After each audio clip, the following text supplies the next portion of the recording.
Hello there one and all, welcome to my review on the Ghostbusters official trailer.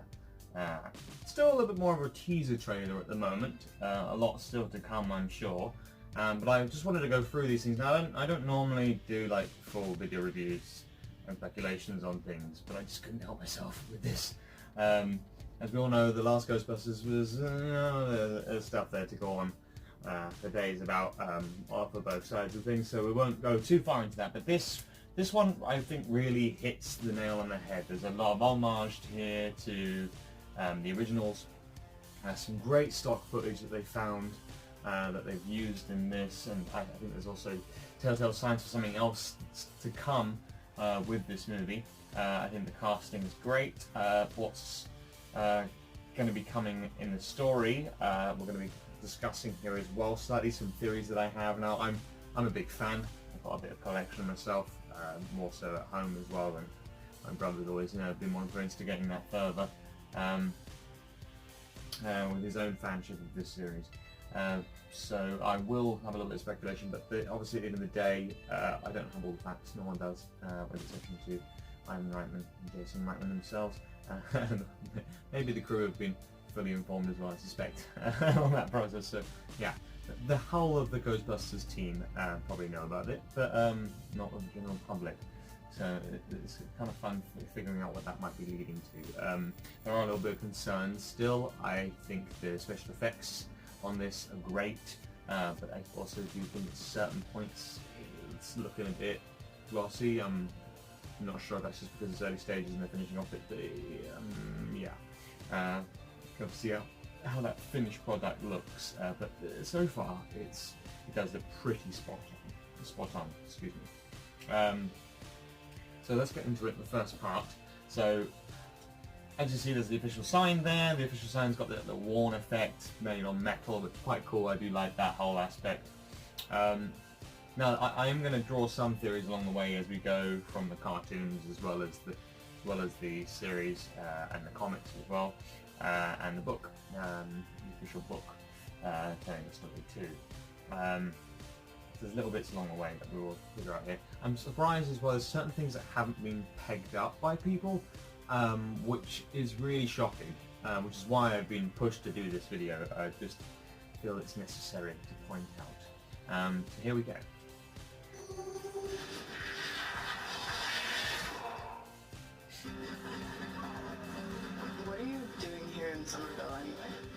So we've got the romance going on here with these kids.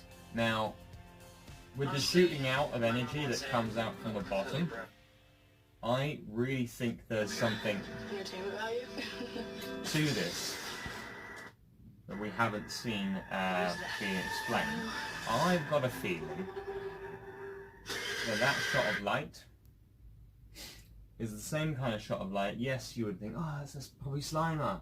No, you would have seen something afterwards. But it's a very similar shot of light that you get from when the containment unit explodes. Burst of psychonetic energy. So for me, there's a hint there to something else coming along the way. We've seen effects like that as well in the video game. So let's just continue for the moment. Somehow, a town that isn't anywhere near a tectonic plate, that has no fault lines, no fracking. Now no we've loud got music, a certain piece coming up here. shaking on a daily basis. And just about here, now everyone's pointed this one out, obviously. We have the book stacked in the background. There have been speculations that maybe that's a sign that there are ghostly presences in the building, but I think that's not just a throwback to the original's joke in the library when they discuss about the stacking of the books, just like in another event that occurred in the past, but also to Venkman's joke saying, you're right, no human beings would ever stack books like this. And I think the joke here is played off on Spengler's character is such a OCD type character in terms of his organisation and doing things, and he's kind of almost inhuman in his way of doing things, kind of the Spock of the Ghostbusters. So I think that's kind of almost a joke on him to say like he's sort of not human because of the way that he does stuff. because he's always been the brains and the real smarts behind the creation of the Ghostbusters, with Ray being the main mechanic and designer for all the equipment. And then on top of that, you got Venkman as the mouth and Winston as the reason. I always think of him as the reason. He's the one that's like, seriously guys? So yeah, let's lead on from here. The house, you can see, is quite decrepit, quite worn down. In fact, there's another shot that I think we need to go back to quickly. Right at the beginning, when he talks about having to move into the new house, you can see just here, there we are. Now, I don't know about you, but there are several signs here for something that's happened. First of all, this roof is completely caved in, like there was some sort of explosion or event that happened there. Now, you could say that as wear and tear, wearing down, but it's the way that it's bent in and not damaged below. It's almost not right. People clearly didn't like him as well, because they've sprayed dirty on the side of the building, spray painted it. So this place is being treated kind of like a ghost house to people, clearly of the town. And here are 3 items that stand out most peculiarly on the whole thing. These tanks. Now at first I thought maybe they were like distilleries for beer or wine, that kind of thing. But as you're looking at them, you can see that they're connected with electricity cables and power lines, but they go into the ground. I wonder if these are generators, like mini nuclear generators, that are generating a containment unit somewhere. Possibly the containment unit they had in the original, if that's not still housed in New York, but we shall see. Or it's a new containment unit that he built to contain a large quantity, which is why this house was kind of kept there in the middle of nowhere. And we'll lead on to more of that in a bit. Clearly there's some sort of satellite system set up here. Standard, you could say, standard satellites, but also it could be something that would be a kind of beacon to draw in psychokinetic energy. Maybe that's what this whole house is for, to draw it in, trap it, contain it, which is why there's not been any ghost sightings for over 30 years, and why everyone's kind of just forgot about them. Let's go back to where we were.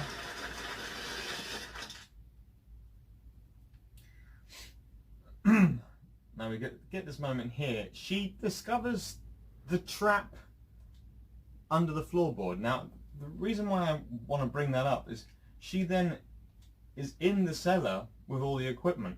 So why is this one particular trap stored under the floorboards in a puzzle, floorboarding, in the house? Why is it not in the laboratory? That's really confusing to me. But there's also another indication, this one here, with the fact that the trap is active. Now, I don't know about you, but I feel that this is a hint to what's going to be happening in the next couple of sequences. That is Slimer stored away. I think Slimer got stored away by Spengler out of the worry that he would have no one there to look after him, or they would misconstrue him to be a bad ghost and he'd get hurt or whatever, or to maybe just trap him because they were still studying on him. And that's why he's in there. I think that's the reason why he's separate, why he's not in a containment unit. That's what's happened there. Because it seems like, what's the point in doing that? I mean, I suppose you could say it's the light bursting out for the stuff, but if you look, there's a slight green with this. It's not just a straight up white, it's a slight green. And it makes me wonder if that's the reason why it was hidden away, to keep Slimer's existence secure without putting them into the containment unit. And that's if they're going to go with the canon of the kind of number 2 and the cartoons, with Slimer becoming a study case as well as in the video games to study and observe. So yeah, I think that's something that's going on there. That's why that trap was hidden under the floorboards. Now this is a really interesting part here. This is our first sign of a ghost in the new setup, or shall we say the old setup of graphics. So this is meant to be using the same kind of old effects they used to use on the originals, but there is an element here that looks a little bit more CGI, and I am a little bit concerned about that. And maybe I'm just going to give it the benefit of the doubt. It might not be finished, so there might be still some more bits to do, and it also might be a trick, and I'll explain more in a minute. I love this stock footage they've managed to be able to get hold of. It looks so great, and it just makes it seem so much more real. It's part of the reason why during the comics and the cartoons I fell in love with episodes like when they met their film actor counterparts for the film about the Ghostbusters, which basically bred into the world that the real Ghostbusters are the real ones, and the Ghostbusters that we see in the movies are portraying the real Ghostbusters that are in the world. So there is a bit of a tangent there, because they've kind of got a different dimensional aspect to them. You can basically discount the fact that they've been forgotten about in the cartoons and comics because they basically have a continual service, whereas in the movies they get forgotten about in number 2, and then in 3 they're still being hired as like a fire service for the city, by number 3 in the game, and which is also something onto this name, which we'll go on to in a moment. And I think that's the reason why we can't really completely connect the cartoons to the movies themselves and the comics. There's going to be that disconnect there. This is definitely also another lead-in point why they've been forgotten about, and we're going to remember that for the breakdown idea that I have for what's happened here. Now, and again, here's another thing. Online, there's been a lot of speculation still whether this is Egon Spengler's house or Ray Stantz. Now, as you can tell from my own discussions so far, it's Egon's. You can tell. Spores, molds and fungus. Which incidentally, the reason why he studies that is because he thinks it's going to be the food of the future, which he's been doing for a long time now, even back when he was in studies himself. So that's why he does collect those. It's not just some weird, creepy thing. It's actually because it could be a food source and an energy source, which is quite amazing, the idea. Anyway, I'm going to lead on. Now here's the original Ghostbuster pack, looking gorgeous. Now I'm hoping this means that we're not going to have too much of a retcon of all the old designs and make them into completely new ones like we got the 2016. I hope we're going to have to stay with these, but have them upgraded, like we had in the video again, have extra additives put on that really kind of just make them look swanky and newer, more updated, but still in the core value of them the same. There we go, that's that trap moment. Who are you? There we go, so here's the confirmation in my mind that that's definitely Egon Spengler's grandkids. Another one that's making people go absolutely insane. The mine. Shandor Mining. Ooh, Shandor. Everyone's gone nuts about it. Of course they have. Ivo Shandor, the creator of the tower that caused the Gozer, the Gozerian, to come and attack in the first one and release his hellhounds, hell dogs, or terror dogs onto the world to try and hunt down the Keymaster and the Gatekeeper. Or good candidates to become those anyway, to be possessed by them. As much as it's exciting, the idea that the reason why Shandor and they made a point of that is that they're going to be revisiting all those characters and Gozer again. They're kind of basically doing a Star Wars episode 7 kind of take on, like, bigger and different but the same. I don't agree with that. I don't think that that's what we're doing here. I think the mere fact that this is Ivo Shandor's mining area, which has been speculated where he got the struts, the materials for the tower, which have got the resonance in it for the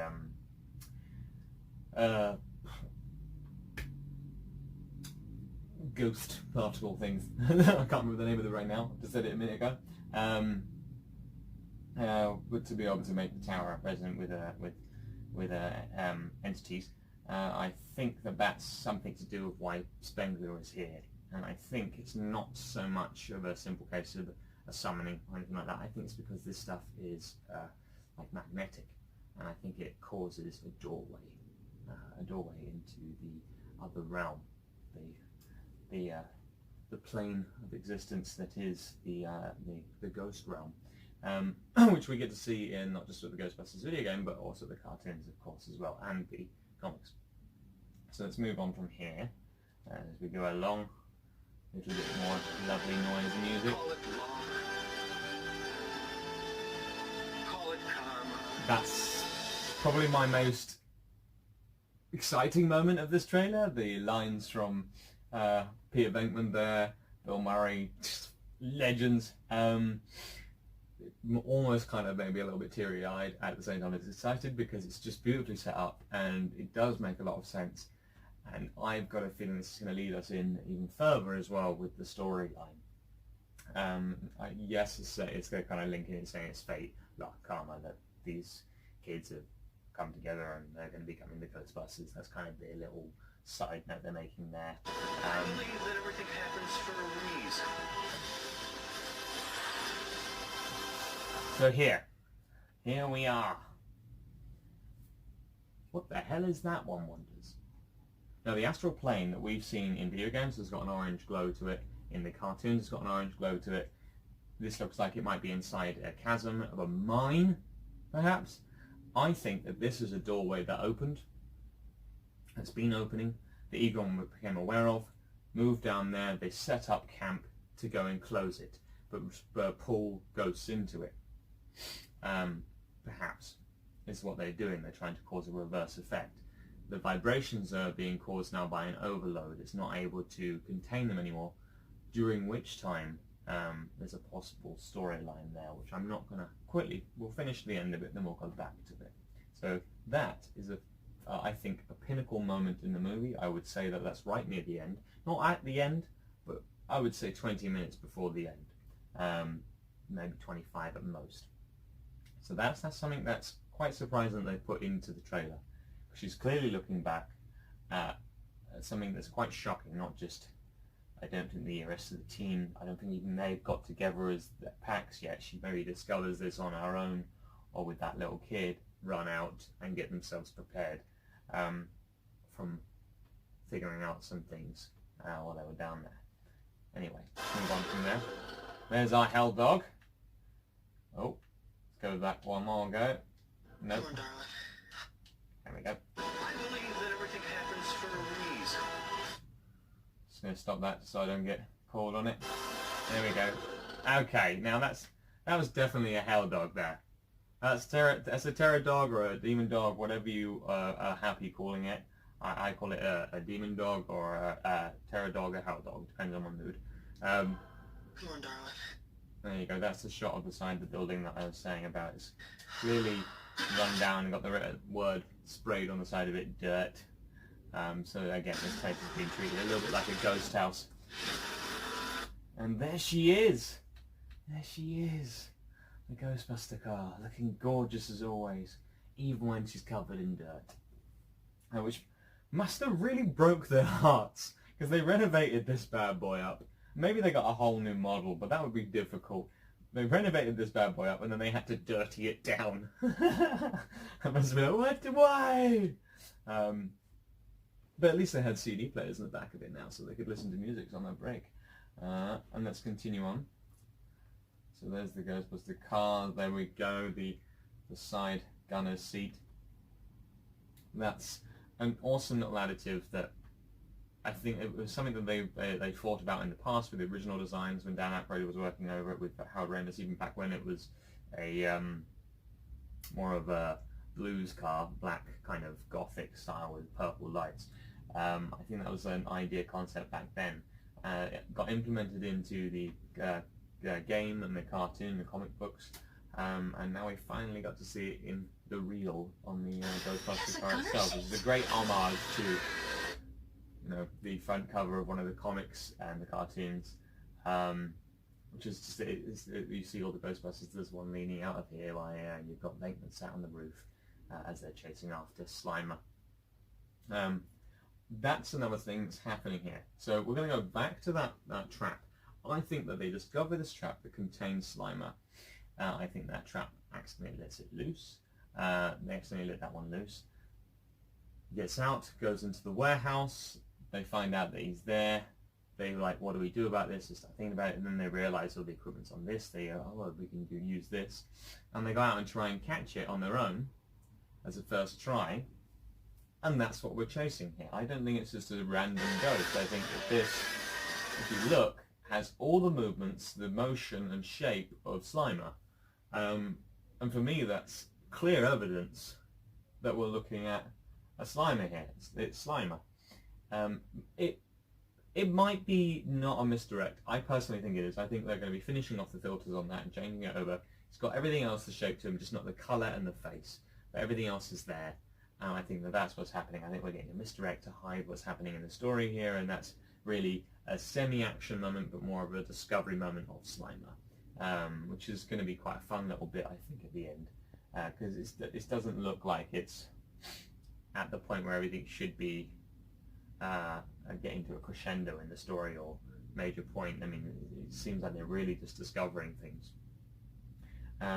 So yeah, that's what I think on this part. I could be wrong. Who knows? Or I could be right. You know, it's all speculation here. So, no worries. I just want to put these ideas out there because it's just, it feels like they're kind of being glossed over by a lot of the reviews of this trailer.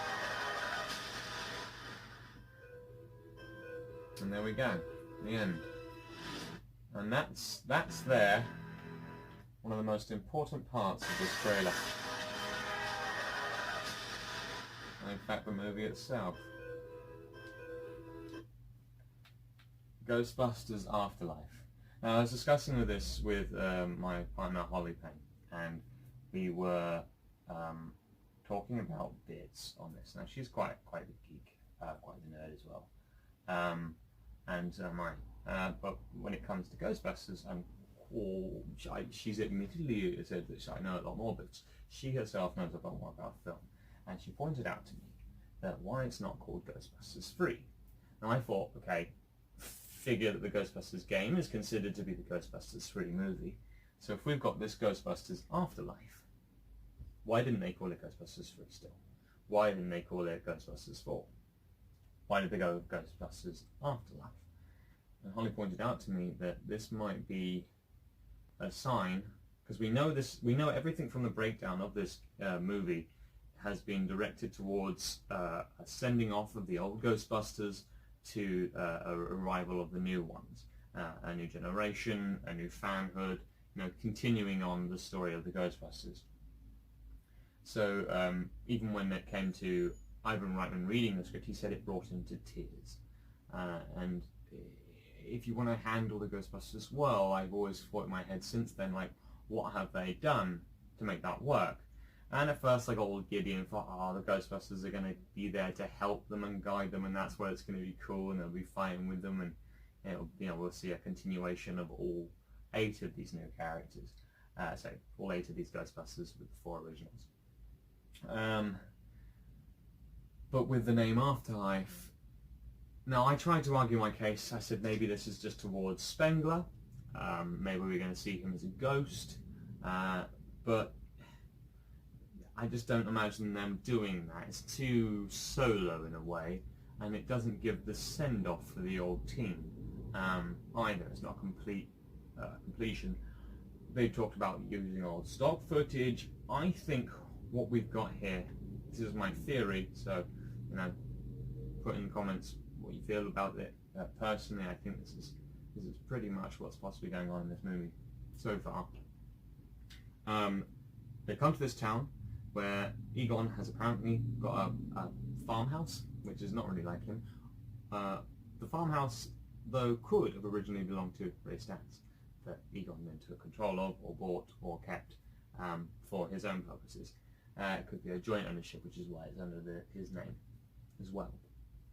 So we've got this farmhouse that all of the equipment's in. It's in storage. He's hidden some of the items in puzzles under the floor for some strange reason.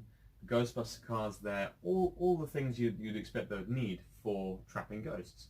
And it's clearly been there for a long time. Maybe say a good 30 years? And that's what I think's gone on.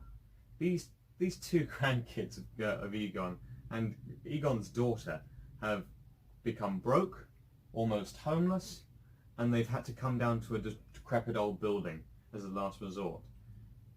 I don't believe any of the Ghostbusters would just sit by and not be there for them and not try and help them. I can't imagine that would have happened. There would have been, again, the kids would be aware of the Ghostbusters a little bit more. They'd realise about who these people were. It's like almost as if they've never met them before in their lives, and at some point these guys just vanished. So here's my theory. I think they've come to this town because Ivo Shandor's mining spot for the materials for that tower. Spengler's concerned about it, but also intrigued. He's always been fascinated, confirmed by the book, but also the cartoon, to go into the astral plane to see what's there, and Stan himself as well. And I think that the whole idea of this movie was based on the idea of being able to stop ghosts entirely, to cut them out, to contain them forever. So they went to a place where they could open a gate to draw in spirits, to suck them out of our world when they try and come into it, through this gate and onto the other side. I think something went wrong. I think that's what those tanks are for. I think that's energy power conduits that go into the underground, help supply that doorway to turn it into a giant, essentially, ecto trap that throws them into the spirit realm. I think something went wrong. I think they went down there to try and stop it, got stuck in a kind of time lapse between two realms, defending the line. And I think that's why we're having bleed outs of terror dogs, or demon dogs, into that realm, while we've got those kind of enemies showing up. Because if you want to attack the real world, you're going to send your best straight away. So that's why I think they've turned up. I think they're just slipping through past the Ghostbusters as they're fighting in this past. And what we'll have is the story will continue on, and you will see stock footage reused for their research into who these Ghostbusters are, what they're all about for the kids. And then it will come to the end, as she discovers this chasm, which looks like a doorway. They realise that that's what's causing it, they need to close it. They head there, they start firing upon it to try and close it, to seal it, maybe use some equipment extra that they've come put together themselves to close it, or buy advice from ethereal voices from the other side telling them what they need to do, i.e. the Ghostbusters. As they're still stuck there fighting in a time lapse, so they haven't aged as much as you would expect them to age. So I reckon they're going to age these guys down for this movie. They might put them older at the end, but for this period I think they might be aged down. Another point to that is they've hired a guy in this on IMDb. If you look him up, there's a guy on there that has curly hair, has a kind of similar look to Howard Ramis in some respects, i.e. you could easily digitally change his face enough that it would look like Howard Ramis, and I've got a feeling they're going to be doing that. He's not titled as anyone, but he's in it as a main cast member, and it's just like, why would you have another curly-eyed head guy unless you can have a jump forward in time? So they could have a jump forward in time, and this could be that the wolf kid older for the end of the movie, but personally I think they're using him as a body stand-in to be the Egon Spengler character, so that they can mould him over and have all four of them still basically crossing the streams to try and close the gate, which is where they've been trapped, because it's kind of caused a warped element, which is what they need the new Ghostbusters to help sort out, and they can still kind of hear them. So at the end they come to that point, they try and close the gate, they work together to try and get it done, and much like in Harry Potter, we have that moment where Harry's trying to fight Voldemort, and his family and uncle and godfather all pop out of his wand and be like, "Come on, Harry, you can do it, Harry." I think that there's going to be an element like that here. It's annoying, but I think what's going to happen is they're going to start firing, it's going to start closing, and as it does, they're going to be causing an in-sync of time and space between the two realms. That will cause the Ghostbusters to re-materialize in the present world as they are, and as the gate closes, time would have gone by, but they will no longer be sustained in this realm, which is what we see in a cartoon episode, in fact, when the Ghostbusters do go into the Ghostbusters realm, and they discover an old man that's been lost in there for hundreds of years, but if he ever left, he wouldn't exist in our realm, because he's been sustained by the ghost realm. So I think what's going to happen is they'll close it, there'll be an emotional ending piece as they realise time is slipping out, they're going to be phasing out of existence and life, but they say their farewells, thank yous, and encourage the kids to continue on without them, and Paul Rudd maybe turns up there as their kind of like advisor, their helper, because he can enable them, being an older person, and help support them grow the Ghostbusters again. And that's when I think we'll lose them, and they'll die probably, and that's where I got a little bit upset, the idea of thinking about this. But it's the best way to send them off, because they can have one more last fight. We get to see them in their glory at the same time as their presence. We get to have all of that fun aspect in there, and a great send-off and to handing over to these new Ghostbusters that definitely puts, not to put too fine a point in it, but a nail in the coffin of the old Ghostbusters to bringing in these new guys in a way that's respectful, beautiful, saddening, heart-wrenching, and loving, and really just a wonderful idea. That's if they're going with that kind of thing. I would like to think that's why we haven't heard from the Ghostbusters for so many years, why it's been so many more years since any ghosts have appeared, and why all of a sudden things are starting to get a little bit out of control now, because no one's been there to maintain anything in this realm, and the Ghostbusters have been trying to do it all in the other realm up until now. So that's my review. I hope you enjoyed. If you have any comments, as I said, just give me a little message below, and if you want to subscribe. I don't really make these very much, so I will put something up eventually again, but I don't know when that will be. Until then, you can also follow me on gaming on Twitch, Reaper234, and on Instagram as Zachary Street. So I shall see you then and next time, and let's look forward to the rest of what comes out on these movies and other movies of this year coming.